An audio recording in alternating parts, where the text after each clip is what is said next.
안녕하세요. 성형외과 전문의 반재상입니다. 오늘은 건강 소크라테스 너의 몸을 알라 방송에서 짧게 설명드렸던 하안면부의 노화에 대해서 말씀드리겠습니다. 얼굴에서 하안면은 처짐이 모이는 자리입니다. 위에서 내려온 피부가 이곳에 쌓이면서 턱선이 무너지고 얼굴이 네모내지고 목까지 이제 늘어지게 되죠. 당연히 이 꼬리는 아래로 처지고요. 처진 살들이 모여서 마리오네트 주름의 윗부분에 이제 모이게 되죠. 굴독살이 되는 겁니다.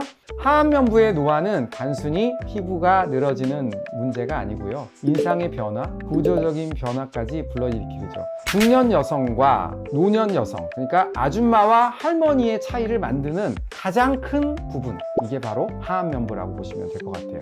하안면 노화는 우리가 반복하는 일상 습관이 더 빠르게 진행을 시킬 수가 있어요. 스마트폰을 이렇게 숙여서 자꾸 보지 않습니까? 그러면 이런데 이렇게 살이 쌓이게 되죠. 그 다음에 빨대를 많이 사용하면 아래쪽에 근육이 발달하게 돼요. 그럼 이 아래쪽 근육은 얼굴을 계속 밑으로 당깁니다. 그러면 얼굴이 더 빨리 처질 수가 있고요. 어떤 분들은 긴장만 하면 이렇게 합니다. 그러면 턱끝 근육이나 입술 내리는 근육, 입꼬리 내리는 근육, 이런 근육들이 점점 발달하게 되고요. 이렇게 되면 지지하고 있는 근육이나 근막 조직들이 피로감을 느끼고요. 더 이상 버티지 못하고 점점 아래로 흘러내리게 되죠. 그에 따라서 턱선이 이제 넓어지고요. 얼굴 윤곽도 울퉁불퉁해지고요. 그러면서 얼굴에 주름이 생기고 심지어는 이제 목까지 늘어지는 그런 현상이 생길 수가 있습니다. 예전에는 정말 자신감 있고 예뻤던 그러한 여성분들도 나이가 들면 점점 자신이 없어지고 사진도 찍기 싫어지고 거울도 보기 싫어지고 정말 삶의 질의 감소로 이어지고요. 단순히 외모의 관리가 아니고 삶의 질의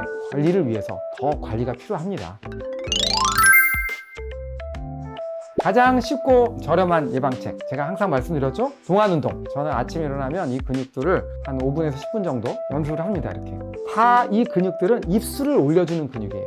이 근육은 광대근부터 시작해가지고 입술을 올리는 근육까지 바깥에서부터 안쪽으로 쫙 있습니다. 제일 안쪽은 콧볼을 올리는 근육입니다. 콧볼까지 올리면 훈련이 잘 되신 거라고 보시면 돼요. 맨 처음에는 바깥 근육을 많이 쓰게 되고요. 점차적으로 이 안쪽 근육까지 단련이 되죠. 처음에는 눈가주름까지 생길 수 있어요. 여러분들 뭐 어거지로 하기 때문에 이거 하니까 나 눈가주름까지 생겨요 막 이러는데 아닙니다. 이렇게 가볍게 하시면 제가 눈가주름 생기니까 아니잖아요. 그죠? 가볍게 하시면 돼요. 점점 익숙해집니다. 그리고 이 아래쪽 근육을 쓰지 마셔야 돼요. 동안 운동을 시작하려면 먼저 입술에 힘을 빼는 연습을 많이 하셔야 됩니다. 여기를 중심으로 해서 이 근육은 밑으로 당기고 이 근육은 위로 당기는 거예요. 줄다리기를 하고 있는데 얘를 아무리 운동을 시켜도요. 이게 발달하면 밑으로 당기겠죠. 여기다가 보톡스를 좀 맞는 것도 방법이에요. 너무 발달하신 분들은 처음에 이쪽 근육을 보톡스를 맞고 여기다가 운동을 시키는 그러한 방법이 있는 거예요. 또 EMS라는 치료가 있는데요.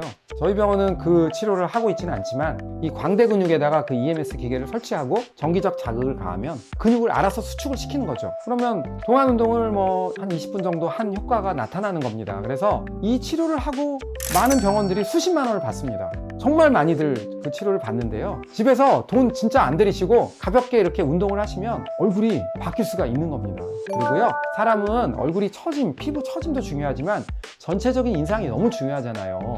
상대적으로 나이가 들면 우리가 얼굴이 좀 험악해지잖아요. 그죠? 좀 싸나워지고요. 그런데 동안 운동을 해서 중안면부 근육을 키우시면 심지어는 얼굴도 좀 귀여워지고 더 어려 보이고 그럴 수가 있다는 점을 인지하셔가지고요. 정말 이거는 쉽지 않지만 매일매일 조금씩 연습을 하시면 좋아질 수 있다는 점을 말씀드리고 싶습니다. 하지만 이미 하안면이 무너지기 시작한 경우, 이럴 때는 전문적인 치료가 필요하죠. 처짐이 심하지 않은 경우는 시술적인 걸로 우리가 좀 치료를 할 수가 있습니다. 그래서 저한테 정말 많은 분들이 찾아오는데요. 선생님, 언제부턴가는 써마지, 뭐 울세라 이런 거 받아도 별로 저는 좋아지지 않습니다. 저한테 와가지고 이렇게 말을 하시는 분들이 굉장히 많아요. 이런 분들은 써마지 울세라가 효과가 없는 게 아니고 써마지 울세라로 조금 좋아져도 늘어짐이 너무 많기 때문에 별로 좋아진 거를 느끼지 못하시는 거죠. 이런 분들은 안타깝게도 수술적인 접근만이 본인의 얼굴을 변화시킬 수가 있는 겁니다. 자, 실제 환자 사례를 보면서 어떤 문제가 있었고 제가 어떤 방법으로 교정을 해드렸는지 말씀을 드리겠습니다. 자, 이분 같은 경우는 근본적으로 눈 처짐 많이 좋아지셨고요. 중안면부 많이 좋아지셨죠. 그렇지만 가장 많이 좋아진 거는 얼굴의 선입니다. 그리고 목의 주름이고요. 여기 보면 마리오네트 주름이 굉장히 깊으시고 목에도 굉장히 주름이 많고요. 여기 보면은 피부가 굉장히 많이 울퉁불퉁하세요. 전형적으로 우리가 하안면부가 처질 때 이 턱뼈를 따라 처지게 되는데요. 이렇게 내려오게 되죠. 하안면 처짐이 전형적으로 진행이 된 케이스였고요. 이 경우는 피부가 늘어난 거죠. 피부가 늘어났으니까 어떻게 됩니까? 피부를 줄여줘야 되는 겁니다. 귀 앞에 절개를 해서는 얼굴을 올리고요. 귀 뒤를 절개해서는 목을 올리는 거라고 이해하시면 될 것 같아요.